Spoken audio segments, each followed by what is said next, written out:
श्री शिवाय नमस्तुभ्यम दोस्तों, आप सभी लोगों को कृष्ण जन्माष्टमी की बहुत बहुत हार्दिक शुभकामनाएं। दोस्तों, आज की इस वीडियो में हम आपको कृष्ण जन्माष्टमी की पूरी पूजन विधि बताने वाले हैं, जिस पूजन विधि को करके आप भगवान श्री कृष्ण जी का आशीर्वाद प्राप्त कर सकते हैं।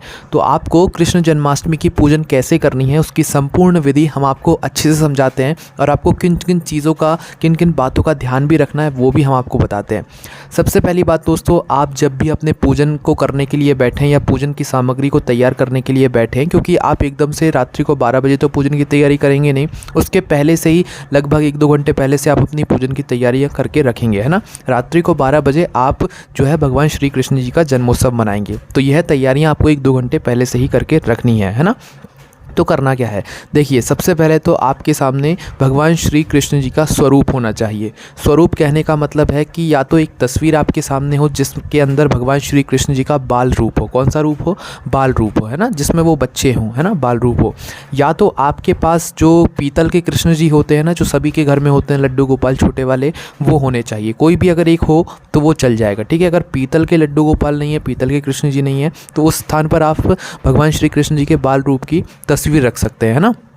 उसके बाद में दोस्तों, आप लोगों को अपने साथ में कुछ खीरे रखने हैं। खीरे आप लोग जानते हैं, क्योंकि खीरे के द्वारा ही जो है सभी लोग जो है भगवान श्री कृष्ण जी का जन्मोत्सव मनाते हैं। अगर उनके द्वारा नहीं भी करना चाहें तो वो आपकी मर्ज़ी है, बाकी खीरे आप लोग चाहें तो रख सकते हैं। खीरों के बीच में से ही जो है यहाँ पर भगवान श्री कृष्ण जी का जन्मोत्सव होता है ना। तो 3-4 खीरे आप लोग अपने साथ में पूजन की तैयारी के लिए रख लीजिएगा। साथ में गौरी और गणेश जी को भी ज़रूर रखिएगा, क्योंकि गौरी और गणेश जी के लिए कहा जाता है कि गौरी और गणेश जी का पूजन में सम्मिलित होना ज़रूरी होता है। तो गौरी और गणेश जी कैसे रखोगे? जो सुपारी होती है ना, उस सुपारी को ही आप मतलब गौरी और गणेश जी का जो है स्वरूप मान सकते हो। उसके बाद में दोस्तों, पीला चंदन विशेष रूप से आपकी इस पूजन की थाली में होना चाहिए, ठीक है। पूजन में भगवान श्री कृष्ण जी को और गौरी गणेश जी को लगाने के लिए पीला चंदन ज़रूर होना चाहिए। और ध्यान रखिए, इस दिन भगवान श्री कृष्ण जी के लिए आप लोग सुंदर पीले रंग के वस्त्र लेकर आइएगा। कौन से रंग के? सुंदर और पीले रंग के वस्त्र, है ना। इस दिन पीले रंग का जितना हो सके आप भगवान श्री कृष्ण जी के जन्मोत्सव पर उतना पीले रंग का आप उपयोग कीजिएगा, है ना। उसके बाद में दोस्तों, आपको अपने साथ में रखना है कलावा। क्या रखना है? कलावा, है ना।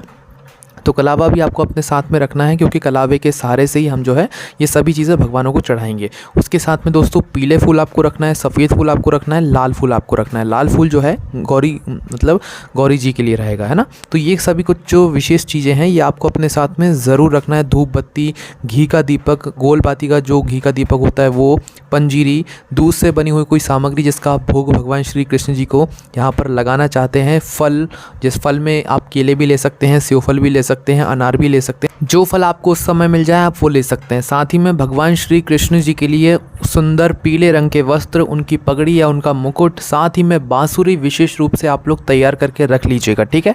आप अपने घर पर कुछ ऐसे अच्छी सी चीज़ें बना सकते हैं तो घर पर भी बना सकते हैं, अन्यथा बाज़ार से भी लेकर आ सकते हैं, है ना। उसके बाद में हमने आपको खीरा बता ही दिया है, खीरा आपको लाना ही है, क्योंकि खीरा से ही जो है हम लोग यहाँ पर जन्म करवाने वाले हैं। उसके बाद में जब रात्रि में 12 बजे आप कृष्ण जी का जन्म करवाएंगे तो उससे पहले आपको पंचामृत भी तैयार करके रखना है, जिसमें मतलब जो पंचामृत की 5 सामग्री होती हैं, दूध, दही, घी, शक्कर, शहद, ये सभी मिलाकर भी रखना है, और अलग अलग भी आप लोग चाहें तो रख सकते हैं। साथ ही में शुद्ध जल भी रखना है। 2 पात्रों में वैसे आपको जल रखना है, 1 लोटा तो अलग से, है ना, और 1 लोटे में अलग से जल रखना है, मतलब 1 गिलास में और 1 लोटा अलग से रखना है ना। तो अब हम आपको यहाँ पर बताते हैं इस कृष्ण जन्माष्टमी की पूरी पूजन विधि, आपको कैसे कैसे सभी काम करने हैं। सबसे पहली बात दोस्तों, आप जहाँ पर भी पूजन करने के लिए बैठ रहे हैं अपने घर में भगवान जी वाले स्थान पर, वहाँ पर कृष्ण जी के स्वरूप को अपने सामने रख लीजिए। कृष्ण जी की फ़ोटो है तो कृष्ण जी की फ़ोटो रख लीजिए, अन्यथा जो आपके पास पीतल के कृष्ण जी हैं उनको वहाँ पर विराजित कर लीजिए, ठीक है, मतलब बैठा दीजिए।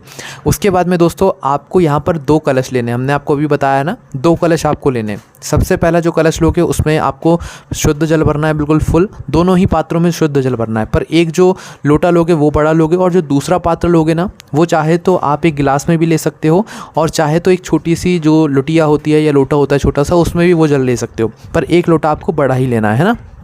तो दोनों लोटों के अंदर, दोनों पात्रों के अंदर आप लोग जल भर लो। जो बड़ा वाला लोटा है उसे वहीं पर अपने पूजन वाले स्थान पर पास में ही रखो।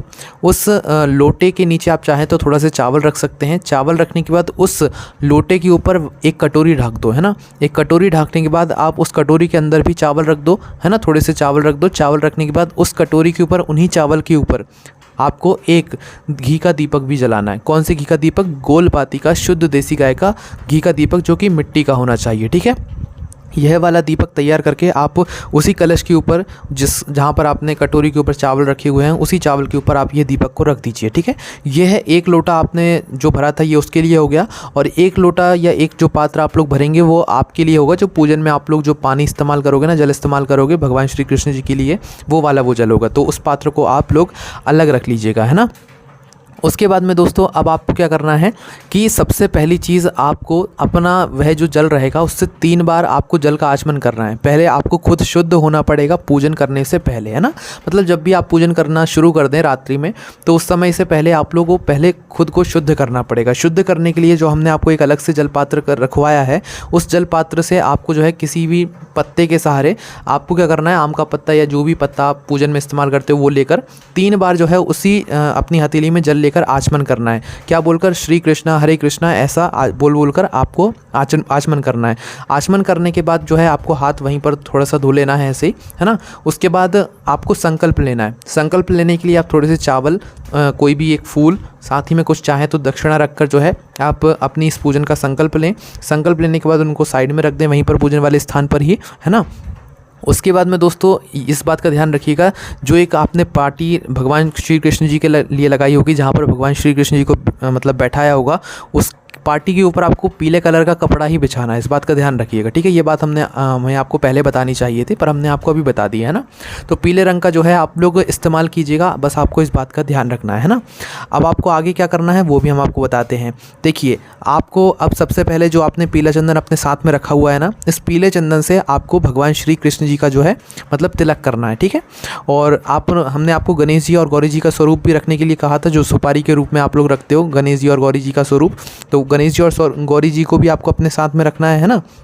तो पीला चंदन उनको भी यहाँ पर आपको लगाना है, उनको भी जो है यहाँ पर आपको कलावा समर्पित करना है, ठीक है। आप जानते हैं कलावा क्या होता है? जो लाल धागा होता है ना, जो आप आटी कहते हो, जैसे हाथ में बांधते हो, तो उस कलावे को आप लोग क्या करो, छोटे छोटे भागों में थोड़ा थोड़ा 3-4 भागों में काट के रख लो, है ना। मतलब तोड़ के रख लो, और रखने के बाद एक हिस्सा आप कृष्ण जी को समर्पित कर दो, ठीक है। फोटो रखी है और पीतल के कृष्ण जी हैं, दोनों को समर्पित कर दो, और एक एक जो भाग है जो वो गौरी और गणेश जी को समर्पित कर दो। किसका? कलावा का, जो लाल धागा होता है जिसे हम आटी कहते हैं, वो वाली चीज़ को, है ना। उसके बाद में दोस्तों आप लोगों को जो है पीले फूलों की एक माला भी तैयार करनी है अगर हो सके, और वो भगवान श्री कृष्ण जी को फोटो के ऊपर समर्पित कर देनी है, ठीक है। भगवान श्री कृष्ण जी को पीले कलर के फूल आपको समर्पित करने हैं, जो गणेश जी होंगे उनको भी पीले कलर के फूल आपको समर्पित करने हैं, और जो गौरी जी होंगी, जो गौरी जी का स्वरूप होगा, उनको आपको लाल कलर के फूल समर्पित करने हैं। इस बात का ध्यान रखिएगा, ठीक है। पीले भी कर सकते हो, पर लाल विशेष रूप से उनको कीजिएगा। अब यहाँ पर आप भगवान श्री कृष्ण जी को जो है इत्र भी समर्पित कर सकते हैं, उनके लिए जो धूप बत्ती रहेगी वो भी आप लोग समर्पित कर सकते हैं। और यहाँ पर ध्यान दीजिएगा कि जो आपने कलश रखा हुआ है, जिस कलश के ऊपर आपका दीपक जल रहा है, उस कलश के आसपास भी आप पीले रंग के फूल जो है सजा दीजिएगा, ठीक है। उस कलश का भी यहाँ पर विशेष महत्व होता है। धूप बत्ती, जनेऊ, जो भी चीज़ होती है ना, ये सारी आप लोग अपने अनुसार भगवान श्री कृष्ण जी को, गौरी गणेश जी को समर्पित कर सकते हैं, है ना। उसके बाद में दोस्तों माखन और मिश्री विशेष रूप से आप अपनी इस पूजन थाली में ज़रूर रखिएगा, मतलब पहले से तैयार करके रखिएगा। और जब भगवान श्री कृष्ण जी का जन्म होता है तो उस समय जो है आप अपनी माखन मिश्री का जो है ज़रूर भगवान श्री कृष्ण जी को भोग लगाइएगा, ठीक है। तो यहाँ पर ये पूरी बात हो गई कि आप जो है 1-2 घंटे पहले से जो आप अपनी पूजन करके मतलब तैयार करके रखेंगे, सभी कुछ तैयार करके रखेंगे, ये वो पूजन हो गई, है ना। उसके बाद में अब रात्रि में 12 बजे आपको क्या करना है वो हम आपको बता देते हैं। देखिए, रात्रि में जैसे ही 12 बजते हैं भगवान श्री कृष्ण जी का जन्मोत्सव होता है, तो आप चाहें तो 3-4 खीरों के बीच में भगवान श्री कृष्ण जी को रख सकते हैं। कुछ लोग ऐसा भी करते हैं कि ये कि खीरे के अंदर जो है उसे काट लेते हैं, और काटने के बाद उसके अंदर भगवान श्री कृष्ण जी को रख देते हैं। पर 12 बजे से पहले आपको खीरों के बीच में जो है भगवान श्री कृष्ण जी को, जो पीतल जी के कृष्ण जी होंगे, उनको मतलब छुपा देना है, ठीक है। या तो आप जैसे भी करते हो, काट के अंदर रखते हो, तो वैसे भी कर सकते हैं। और 12 बजे फिर आपको उनका जन्म कराना है ना। जन्म जैसे ही आप लोग कराएंगे तो इस बात का ध्यान रखिएगा कि उनकी हर सामग्री में जो आपने पूजन शुरुआत से की है उसमें तुलसी जी का विशेष रूप से ध्यान रखिएगा।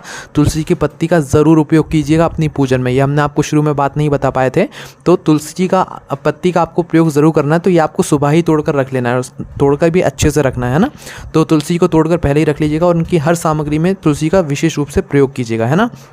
अपने साथ में शंख भी पहले से रख लीजिएगा, कुछ दक्षिणा भी पहले से रख लीजिएगा, है ना। इस बात का आप लोगों को ध्यान रखना है। तो जैसे ही भगवान श्री कृष्ण जी का रात्रि में 12 बजे जन्म होता है, जन्म होते से ही आपको खीरे के अंदर से या 3-4 खीरों के बीच में भी आप भगवान श्री कृष्ण जी को रख सकते हैं। तो उस खीरों के बीच में से जो है आपको भगवान श्री कृष्ण जी को निकालना है, उनका जन्म कराना है। जन्म कराने के लिए सबसे पहले जैसे ही आप खीरे से बाहर निकालेंगे तो किसी एक पात्र में उनको मतलब रखना है। जो भगवान श्री कृष्ण जी की पीतल की जो मूर्ति होगी उसको रखना है। उसका आपको सबसे पहले जो है थोड़ा सा जल से स्नान कराना है, उनका फिर पंचामृत से स्नान कराना है, ठीक है।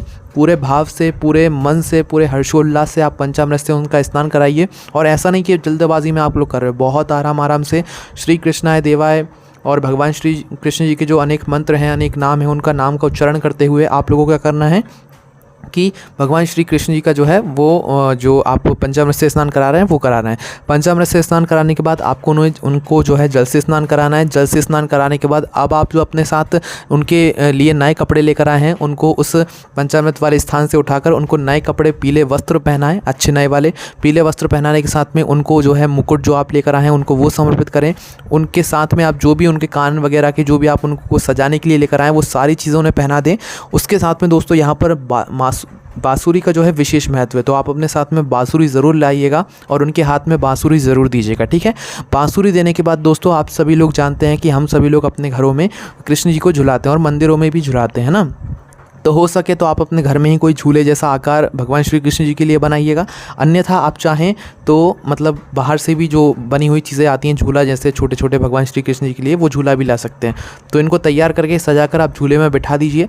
झूले में बिठाने के बाद आप यहाँ पर जो है उनको झुलाइए, है ना। आपने झुलाया भगवान श्री कृष्ण जी को। भगवान श्री कृष्ण जी को झूला झुलाने के बाद अगर झूला नहीं भी है तो भी कोई दिक्कत नहीं है, आप किसी उनके स्थान पर उनको बैठा दीजिए। ठीक, बैठाने के बाद आप यहाँ पर उनका तिलक कीजिए, उनको मतलब भोग लगाइए। माखन मिश्री का विशेष रूप से भोग लगाइए। माखन मिश्री में जो है तुलसी की पत्ती जो है विशेष रूप से उपस्थित होनी चाहिए। वैसे पूजन से लेकर आपकी जब तक पूजन नहीं हो जाती उस समय तक जो है आपकी पूजन में तुलसी का प्रयोग होता ही रहना चाहिए। भगवान श्री कृष्ण जी को तुलसी के बिना कोई भी आप लोग चीज़ समर्पित मत करना, वरना वो चीज़ समर्पित ही नहीं होगी, है ना। उसके साथ में दोस्तों गंगा जल भी आप चाहें तो रख सकते हैं शुद्धता के लिए, है ना। भगवान श्री कृष्ण जी के लिए गंगा जल भी आप लोग चाहें तो रख सकते हैं, है ना। अगर आपके पास शालिग्राम है तो शालिग्राम जी का जन्म करवाने की आवश्यकता नहीं है ना।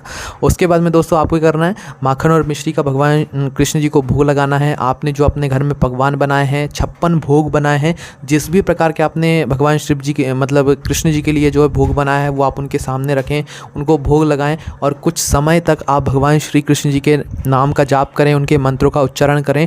भगवान श्री कृष्ण जी की जो कथा है उस कथा को पढ़ें या सुनें। आजकल मोबाइल वैसे भी सभी लोगों के पास है, तो आप चाहें तो मोबाइल में कथा को सुन सकते हैं, अन्यथा आप खुद कथा को पढ़ सकते हैं। आप बहुत कम कथा को पढ़ना चाहते हैं तो आपने देखा होगा कन्हैया जी के पाठ आते हैं, आप वो कन्हैया जी का पाठ ज़रूर लीजिएगा और पूजन वाले स्थान पर ज़रूर लगाइएगा, ठीक है। कुछ कुछ बातें हैं जो कि हमें आपको शुरू में बतानी चाहिए थे पर हम आपको बाद में बता रहे हैं। तो कन्हैया जी के पाठ में नीचे एक कथा लिखी हुई होती है, तो आप अपनी पूजन में आप उसी कथा को पढ़ लेंगे तो भी भगवान श्री कृष्ण जी की जो है आपको बहुत सारी बातें समझ आ जाएंगी, है ना। तो भगवान श्री कृष्ण जी की जो है कथा को ज़रूर सुनिएगा, उनका जन्म कैसे हुआ था, है ना। अब दोस्तों यहाँ पर हम आपको कुछ और विशेष बातें बता देते हैं आपकी पूजा से जुड़ी हुई। सबसे पहली बात यहाँ पर दोस्तों तुलसी जी का विशेष रूप से आपको इस्तेमाल करना है। भगवान श्री कृष्ण जी को माखन और मिश्री का भोग भी लगाना है और पूरे दिन आप जब व्रत रहेंगे कृष्ण जन्माष्टमी के दिन तो ओम नमो भगवते वासुदेवाय नमः का भी आप लोग जाप कर सकते हैं। और इस दिन प्रातःकाल सुबह सुबह आप तुलसी को भी दीपक लगाएं, धूप बत्ती करें, उनकी परिक्रमा भी करें, उनको एक नई चुनरी भी उड़ाएं। चुनरी तो पहले से होगी कई सारे लोगों के घर में तुलसी के ऊपर, पर आप इस दिन नई चुनरी लाकर तुलसी माता जी को उड़ा दें, है ना। उसके बाद में दोस्तों आप जब शाम के समय तुलसी की पूजन करें तो तुलसी को ना छुएं, बाल खोलकर आप कृष्ण जी की पूजन ना करें, ना ही तुलसी जी की पूजन करें। जब आप तुलसी को तोड़ रहे हों भगवान श्री कृष्ण जी की पूजन के लिए तो आप अपने नाखूनों का उस समय इस्तेमाल ना करें, अपने नरम हाथों से, नरम त्वचा से, उंगलियों की, उससे जो है आप तुलसी की पत्ती को तोड़ें, है ना। इस बात का ध्यान रखिएगा, नाखूनों से आपको तुलसी जी को नहीं तोड़ना है। और जब आप तुलसी को सुबह के समय मतलब जल समर्पित करें तो 3 परिक्रमा तुलसी की ज़रूर करें, है ना। इस बात का आप लोगों को विशेष रूप से यहाँ पर ध्यान रखना है, ठीक है। तो ये पूरी वो पूजन विधि थी जो कि आप लोगों को यहाँ पर करनी है। और ध्यान रखिएगा जब आप रात्रि में जब आपका सारे काम हो जाए, उनकी पूजन वगैरह हो जाए, आपका जन्म हो जाए, सब कुछ हो जाए भगवान श्री कृष्ण जी का, उसके बाद आपको आरती करनी है। आरती के समय आपको कपूर का विशेष रूप से इस्तेमाल करना है। आरती की थाली में घी का दीपक तो होगा ही गोलबाती का, है ना। उसके साथ में आपको कपूर का भी विशेष रूप से इस्तेमाल करना है अपनी पूजन की थाली में, इस बात का ध्यान रखिएगा, ठीक है। और आपको जो है भगवान श्री कृष्ण जी की यहाँ पर आरती करनी है। दान जो दक्षिणा होगी वो दक्षिणा भी भगवान श्री कृष्ण जी को ज़रूर समर्पित करनी है, और उस दक्षिणा को फिर आप सुबह जाकर मंदिर में भी दे सकते हैं। और जब भगवान श्री कृष्ण जी का जन्म हो तो उस समय शंख भी ज़रूर बजाएं। अगर आपके घर में है, शंख नहीं है तो घंटी तो होगी, तो आरती में घंटी भी जो है बहुत हर्षोल्लास से मनाएं भगवान श्री कृष्ण जी का जन्म उत्सव। अपने किसी सदस्य का जन्मदिन हो, ऐसे मनाएं। भगवान श्री कृष्ण जी बहुत आपसे प्रसन्न होंगे और उनका आशीर्वाद आपके घर परिवार पर ज़रूर बनेगा, ठीक है। तो यहाँ पर मैंने आपको संपूर्ण जानकारी दे दी है। थोड़ा आगे पीछे जानकारी हुई है, बट आपको ज़रूर समझ में आ गई होगी। पर कोई जानकारी समझ नहीं आई तो उसे आप हमसे कमेंट करके पूछ सकते हैं। बाकी कृष्ण जन्माष्टमी से जुड़ी हुई सारी बातें हमारी वेबसाइट भोलेनाथभक्ति.com पर भी डल चुकी हैं, आप वहाँ पर जाकर भी पढ़ सकते हैं। ओम नमः शिवाय, जय भोले बाबा, श्री शिवाय, नमस्तुभ्यम।